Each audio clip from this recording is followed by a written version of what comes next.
অনেকেই যে আমরা প্রশ্ন করে থাকি যে আমি ফ্রিল্যান্সার হতে হলে কোন বিষয়টা শিখলে ভালো হয়, ডিজিটাল মার্কেটিং নাকি গ্রাফিক ডিজাইন? সেক্ষেত্রে আমি সবার জন্য বলবো যে আসলে ফার্স্ট আগে থিঙ্কিং করেন যে আপনার ভিতরে ফ্রিল্যান্সিং করার যে অ্যাবিলিটি সেটা আছে কিনা।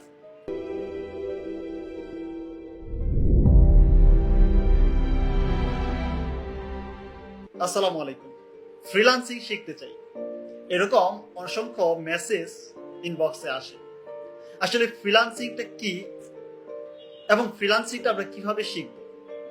শুরুতে একটা বিষয় আমি ক্লিয়ার করতে চাই যে ফ্রিল্যান্সিং আসলে একটা প্রফেশনের নাম। ডক্টর, ইঞ্জিনিয়ার, লয়ার, টিচার যেরকম প্রফেশনের সাথে আমরা সবাই পরিচিত, হয়তো এই ফ্রিল্যান্সিং প্রফেশনের সাথে আমরা অনেকেই এখনো পরিচিত নয়। সো এই ফ্রিল্যান্সিং শেখার বিষয় না, শেখার বিষয় হচ্ছে স্পেসিফিক কোনো একটি skills, like graphic design, digital marketing, web design, web development, কিংবা এরকম অসংখ্য বিষয় রয়েছে যে কোনো একটি বিষয়ের উপর, সুনির্দিষ্ট বিষয়ের উপর দক্ষতা অর্জন করে সেই দক্ষতাটা কাজে লাগিয়ে কোনো ব্যক্তি, প্রতিষ্ঠান কিংবা ভাইয়ের কাজ ঘরে বসে ডিভাইসকে কাজে লাগিয়ে, ইন্টারনেটকে কাজে লাগিয়ে আমি আমার সময় স্বাধীনতা অনুযায়ী করে দেওয়াটাই হচ্ছে ফ্রিল্যান্সিং। অর্থাৎ আমি মুক্ত থেকে যুক্ত হয়ে যে কাজটি করছি, যে আয়টা করছি, সেটাই হচ্ছে আমার ফ্রিল্যান্সিং ক্যারিয়ার। সো অনেকেই যে আমরা প্রশ্ন করে থাকি যে আমি ফ্রিল্যান্সার হতে হলে কোন বিষয়টা শিখলে ভালো হয়, ডিজিটাল মার্কেটিং নাকি গ্রাফিক ডিজাইন? সেক্ষেত্রে আমি সবার জন্য বলবো যে আসলে ফার্স্ট আগে থিঙ্কিং করেন যে আপনার ভিতরে ফ্রিল্যান্সিং করার যে অ্যাবিলিটি সেটা আছে কিনা। আমরা যখন কোনো জব করি অথবা কোনো ব্যক্তি তত্ত্বাবধানে কাজ করি, তখন ওখানে আমাদের একটা বসিং সিস্টেম থাকে, একটা প্রেশার থাকে, একটা গাইডলাইন্স থাকে। অর্থাৎ কোনো একজন ব্যক্তি নির্দিষ্ট করে আমাকে একটি কাজ দিয়ে দেয়, সেই কাজটা আমরা করি। কিন্তু ফ্রিল্যান্সিং এর ক্ষেত্রে বিষয়টা কিন্তু সেরকম নয়। ফ্রিল্যান্সিংটা আপনার ভিতর থেকে আসতে হবে। তো ফ্রিল্যান্সিং করার জন্য সবার আগে খেয়াল করতে হবে আপনার ভিতরে চ্যালেঞ্জিং মানসিকতাটা আছে। যদি আপনার ভিতরে চ্যালেঞ্জিং মানসিকতাটা না থাকে, আপনি যদি নিজের সিদ্ধান্তটা নিজে না নেওয়ার অ্যাবিলিটি রাখেন, তাহলে আপনার পক্ষে ফ্রিল্যান্সিংটা কিন্তু করা আসলে পসিবল হবে না। তাহলে আমাদেরকে যেটা দেখতে হবে যে আমার ভিতরে যদি সেই চ্যালেঞ্জিং মানসিকতাটা থাকে, আমি অন্যের নিয়ন্ত্রণে নয়, আমি নিজেই নিজের ওন বস হয়ে কাজ করার যদি থিঙ্কিংটা থাকে, সেই অ্যাবিলিটিটা থাকে, তাহলেই আমার আপনার পক্ষে ফ্রিল্যান্সার হওয়া পসিবল এবং ফ্রিল্যান্সিং এর কোন একটা বিষয়ের উপর দক্ষতা অর্জন করা পসিবল। তাহলে এটা ছিল আমাদের এক নাম্বার ইস্যু। দ্বিতীয় যে বিষয়টা হচ্ছে যে আপনার আসলে যা কিছু আছে সেটা নিয়ে আপনি শুরু করতে পারেন। যেমন ডিজিটাল মার্কেটিং আপনি শুরু করতে পারেন, আপনি গ্রাফিক ডিজাইন শুরু করতে পারেন। তবে আপনার কাছে এই মুহূর্তে শুধু আছে একটি মোবাইল ফোন।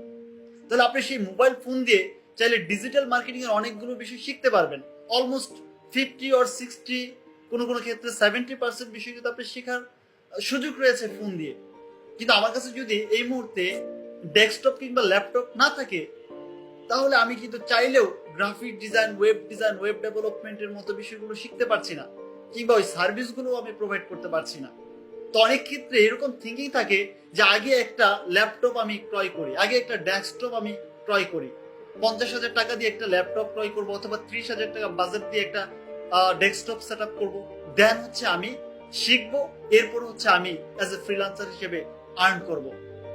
অধিকাংশ ক্ষেত্রেই যে প্রবলেমটা আমাদেরকে ফেস করতে হয় সেটা হচ্ছে অনেকটা গ্রামে এরকম একটা কথা প্রচলিত আছে যে 80 মণ গৃহ জোগাড় হয় না, রাজার নাচ নিয়ে দেখা হয় না। তো আমাদের ওই ল্যাপটপ কিংবা ডেস্কটপ হয় না, আর আমরা কোর্স করব বা কোথাও কোনো বড় ভাইয়ের বা কোনো বন্ধুর সহযোগিতায় শিখবো, সেই সুযোগটাও আমাদের হয়ে ওঠে না। এজন্য আমি বলবো যে আপনার কাছে যদি মিনিমাম একটা স্মার্টফোন প্রত্যেকটা ব্যক্তির হাতে আছে, সেটা দিয়ে আপনি ডিজিটাল মার্কেটিং কাজগুলো আপনি শিখতে পারেন এবং এগুলো আপনি রপ্ত করতে পারেন, আয়ত্ত করতে পারেন, এবং নিজেকে মোর দেন প্রফেশনাল করার জন্য একজন প্রফেশনাল হিসেবে আপনি আপনার যে টুলস গুলো রয়েছে সেই টুলস গুলো কিন্তু আপনি আস্তে আস্তে নিয়ে নিতে পারেন। এটার মধ্য দিয়ে আপনার ফার্স্ট স্টেপটা শুরু হয়ে যাবে এবং আপনি পরবর্তী চাইলে আরো বিষয়গুলোর উপরে আপনি নিজেকে দক্ষ করতে পারবেন। আপনি যদি একজন গ্রাফিক ডিজাইনারও হন, আপনি যদি একজন ওয়েব ডিজাইনারও হন, আপনি যদি একজন ওয়েব ডেভেলপারও হন, আপনি অনেক বেশি স্কিলস, কিন্তু আপনি জানেনই না যে কিভাবে কোথা থেকে এই কাজগুলো আমাকে সোর্স করতে হবে, কিভাবে কানেক্ট হইতে হবে, কিভাবে আমি বায়ারকে সাথে কানেক্টেড হব, কিভাবে সোশ্যাল মিডিয়ার থ্রুতে আমি আমার সার্ভিস সম্পর্কে আমি আমার কাঙ্ক্ষিত যিনি ট্রাফিক রয়েছে, কাঙ্ক্ষিত যে বায়ার রয়েছে তাকে আমি জানাবো। এটার জন্য বলবো ডেফিনেটলি আপনার ডিজিটাল মার্কেটিংটা জানা দরকার, যে যে সেক্টরে আমরা থাকি না কেন, এবং আপনি ডে বাই ডে নিজেকে ইনক্রিজ করেন। সো আসুন চিন্তা অনেক কিছু না করে যা কিছু আছে তা দিয়ে আমরা শুরু করতে পারি, স্টাডি করতে পারি, নিজেকে এঙ্গেজ করতে পারি। যখন আমরা কোনো কিছুর সাথে নিজেকে এঙ্গেজ করব, সেখান থেকে আমাদের নেক্সট ডেভেলপমেন্ট গুলো আসবে। তো এই বিষয়গুলো নিয়ে আমি পরবর্তী ভিডিওতে আপনাদের সাথে আরো ডিটেলসে আলোচনা করব। স্পেসিফিক ফ্রিল্যান্সিংটা কি, ফ্রিল্যান্সিং ক্যারিয়ারটার বর্তমান প্রেক্ষাপট এবং আগামী প্রেক্ষাপটটা কি, কোথা থেকে আপনি আর্ন করবেন, গ্লোবালি কিভাবে কাজ করবেন, লোকালি কিভাবে কাজ করবেন, এবং কোন বিষয়ের উপর কিভাবে আপনি দক্ষ হয়ে উঠবেন, কতদিন সময় দেওয়া লাগতে পারে, সে বিষয়টাও নিয়েও আমি কথা বলবো। সবাই ভালো থাকবেন, সুস্থ থাকবেন, এই প্রত্যাশায় শেষ করছি।